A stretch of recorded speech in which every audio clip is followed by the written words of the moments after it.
Last week, we put the spotlight on DC Comics in a big way. This week, though, it is Marvel's turn. This is a nearly all Marvel docket. We did sneak one DC book on there, but we had to talk about Ultimate Spider Man. It looks like Ultimate Spider Man is going to clash once again with the Kingpin, and the Ultimates continue their march to the arrival of the Maker in what promises to be an exciting issue of that series.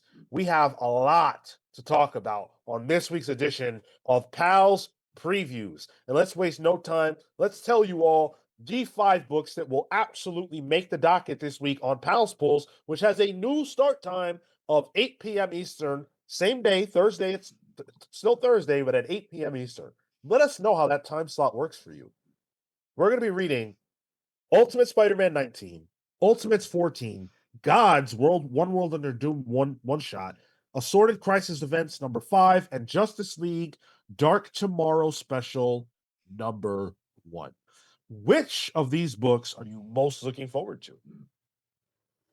I think it's gonna be Justice League, the Dark Tomorrow special. I want to continue to see what is going on in this universe. This is gonna be the book for that. So I think this will be the one that I'm most excited outside of some of the other pieces we have. That the Dark One Tomorrow special is interesting. It's Mark Waid and Guggenheim on it, with Keen Torme on art. But honestly, there's a part of me that is excited to go back to Gods. I know Gods wasn't the biggest deal for most of the panel here, but I really enjoyed it, and I think this particular one shot tying into One World Under Doom is especially important because it's going to prove whether the Gods actually works in the Marvel universe. Because Hickman's not writing it; it's Ryan North, with Francesco Mortarino on it, and I think if North can write it and it's still as compelling, then I think those characters might have some staying power and it'd be cool to see them elsewhere. Yeah, I think for me, this is a tough week. I generally say the Ultimates, but that book hasn't been lighting me on fire in the exact same way. I still think I'm gonna go with that though, just because I love that series so much, and by and large, Mm. it delivers on the goods that I'm looking for. So And it's introducing Ultimate Scarlet Witch and Ultimate Quicksilver, if the cover is to be believed, which I hopefully is not like the previous Ultimate Scarlet Witch and Ultimate Quicksilver. Yeah. right. Yeah, so that should be very interesting. But I think that this week is a banger week. I mean, you can never sleep on Assorted Crisis Events. That has been delivering in spades as well. But there are so many books on this docket today, or there's so many books on this list of it's been a long day. So many books on this list of books that we could end up talking about, but only one more is going to make the show. And that's the one that you guys determine by casting your vote in the poll that goes up every single Thursday at 5 p.m. You can vote for the book that you most want to see added to the docket. And you've got 4 options as ever. News from the Fallout number 2, Spider-Man versus the Sinister 16, Bring on the Bad Guys Loki number 1, and The War number 1. Mm. Spider-Man versus the Sinister 16 is winning right now, but The War is only 6% behind it. Some might say the war's not over. It might And win. and Might people were just. saying that the war is a new Garth Ennis. Is it a one shot? It's Garth Ennis, Becky Cloonan. It is One a of three. compilation of the story that was being told throughout Hello Darkness, which is a like an anthology type series. And so they collected all that and put it into one book. Oh, Yeah, and okay. it's at least 2 issues, so that's good. I love Becky Cloonan, so that's where I'm hoping wins. Did the thing there was a listener campaign to get Bring on the Bad Guys to win just to mess with Sean. God, Uh please. yeah, please don't do that. Please. This is the It's one not. I'm probably least excited for. Yeah, But cast your vote. Make sure you get your vote on. Listen to us talk about the winning book and all the other ones Thursday on Pals Pulse. There are a bunch of other books to talk about. So we're going to turn the tables and look at leagueofcomicgeeks.com to check out the rest of this week in comics.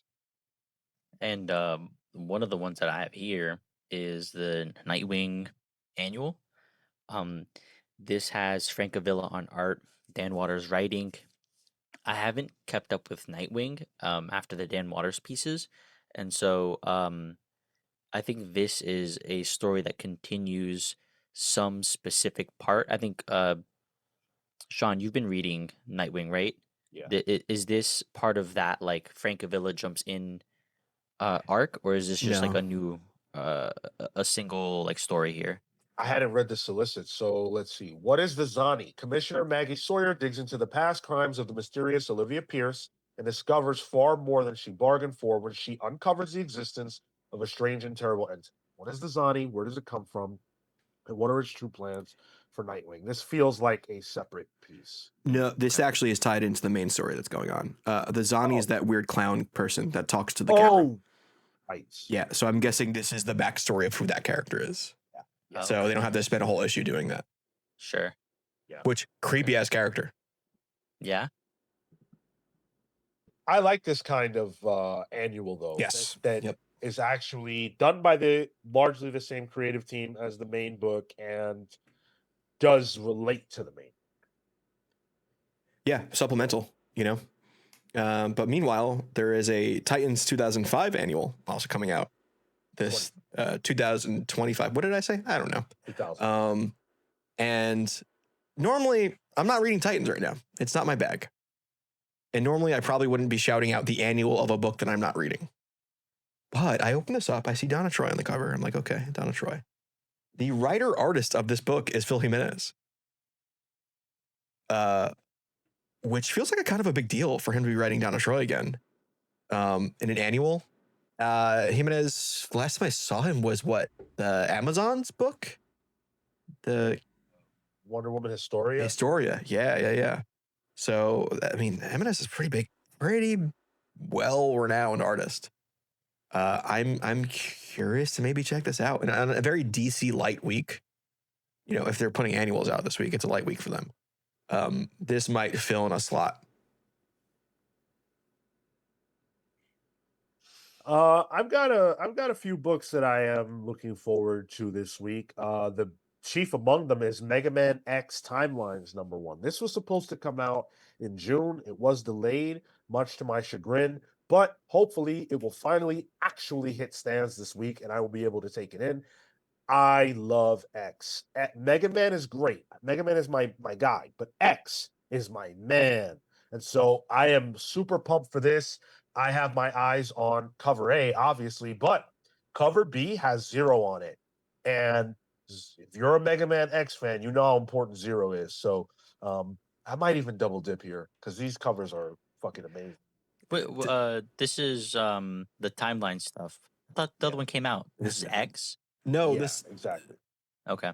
and who knows if this is going to come out too. Like you can double dip if it comes out. Well, this was already delayed from June. So if Yeah. it gets delayed again, that would be pretty bad. Disappointing. Not out of the realm of possibility for Udon though. They've done it before. I want to shout out Godzilla versus America, Yes. Boston #1. As a New Yorker, have fun, Godzilla.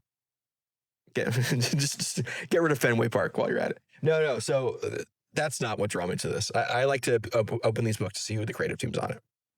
And this one is writer artist Hayden Sherman Whoa. doing a Godzilla story, and writer artist Jesse Lonergan doing a Godzilla story. What? And looks like Steve Orlando and Matt Emmons are also doing one of the stories in this. And Hannah Cha as well doing another story. These are people, I think, from the Massachusetts area, from Boston. That's usually how this book works. They usually get people from the city that it's based in to tell a story.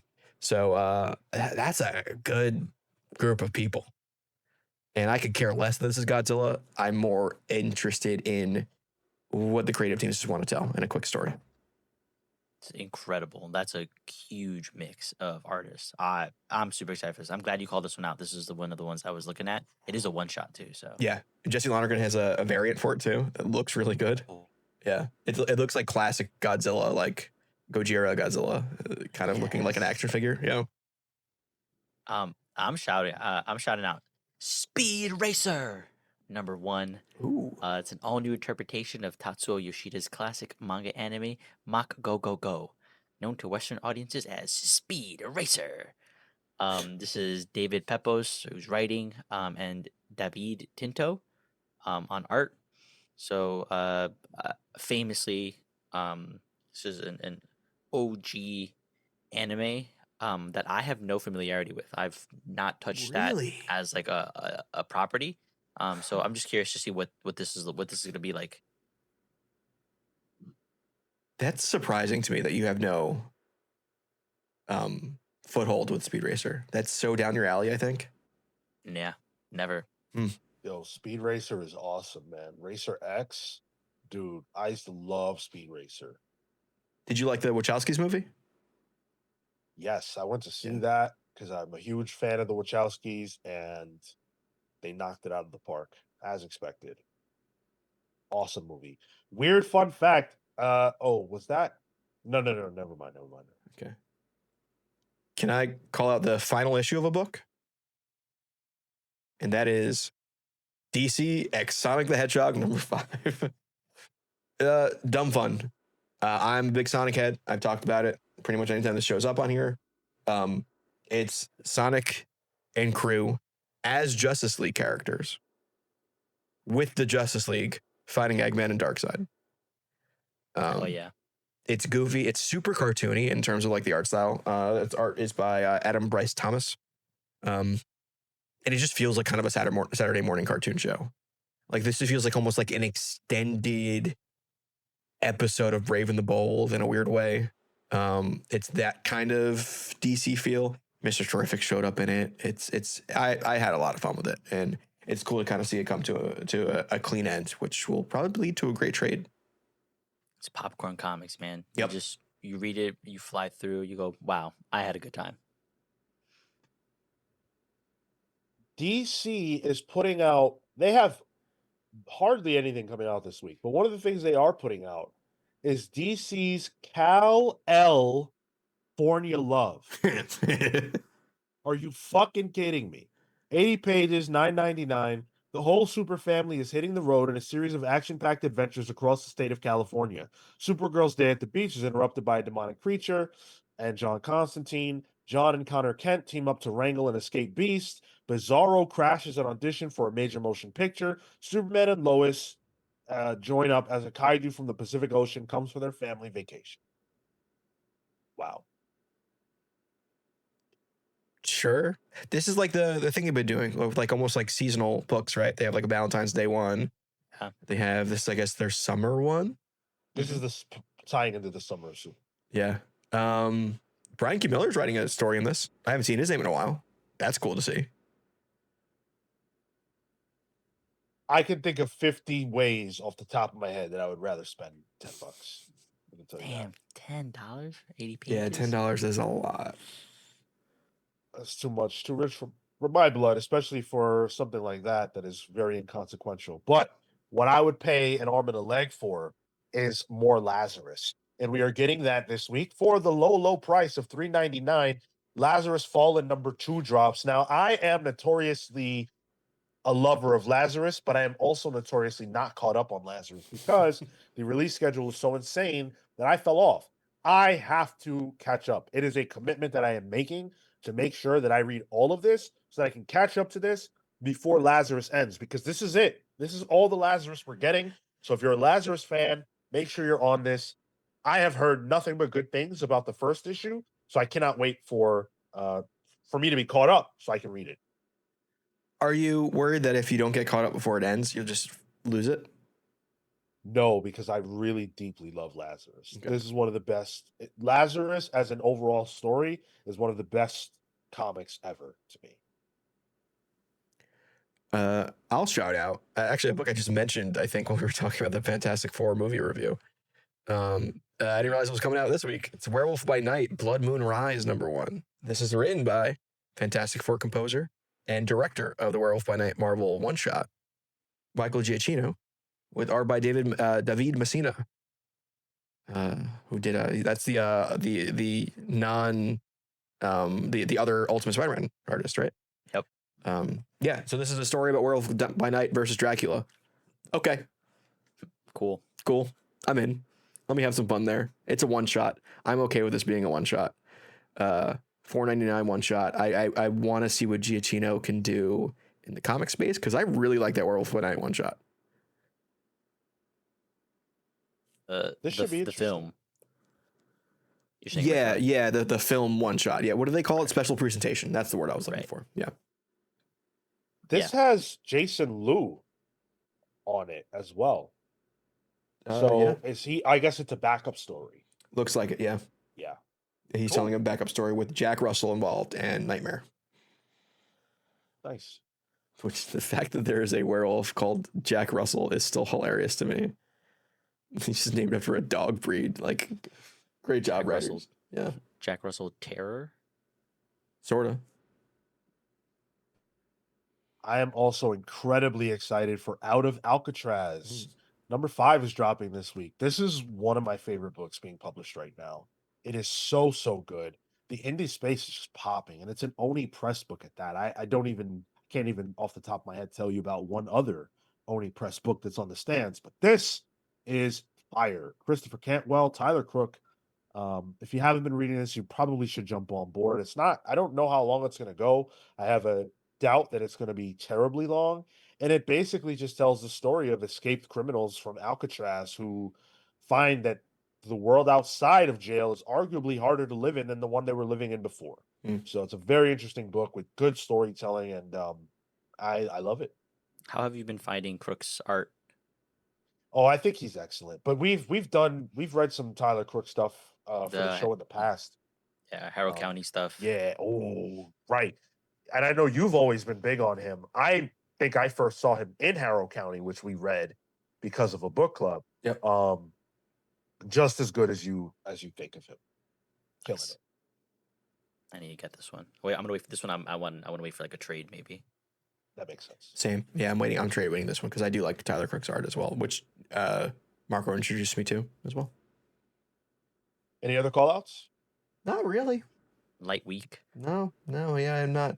The further down we get, the more books I see that I would never want to read. That's fair. I'll take this moment then just to mention a couple things that might be pertinent to listeners who might want to know about. Like, for example, Savage Wolverine #1 is coming out. If you're a fan of Wolverine, we're getting a little bit more of that character. If you for some reason need that, It's Infinity Comics. Yeah, it's the Infinity comic printed. Yeah, it's an Infinity comic that they are collecting and pushing out. So that might be up your alley. That's it. That's really it. This is a medium-sized week. We've had some massive weeks in the past, kind of bringing things back a little bit, but that's okay. I have a feeling that August is going to be all gas, no breaks. It's actually a 5th Wednesday. that'll do it. Oh, okay. So that makes all the sense in the world. So August is looking insane. I look ahead because of the shows we do. So there are some banger weeks to come. Can't wait. Thank you guys for listening. Make sure you remember we will be live Thursday at 8 p.m. for Pals Pulls. That is the new time slot. In addition to that, Ultimate August starts this week. So if you're a regular listener of our show, you are definitely going to want to partake and participate in Ultimate August. It starts Saturday, 10:15 a.m. Eastern. Be there or be square. Thank you so much for watching this edition of Pals Previews. We will see you next week. Take care, guys.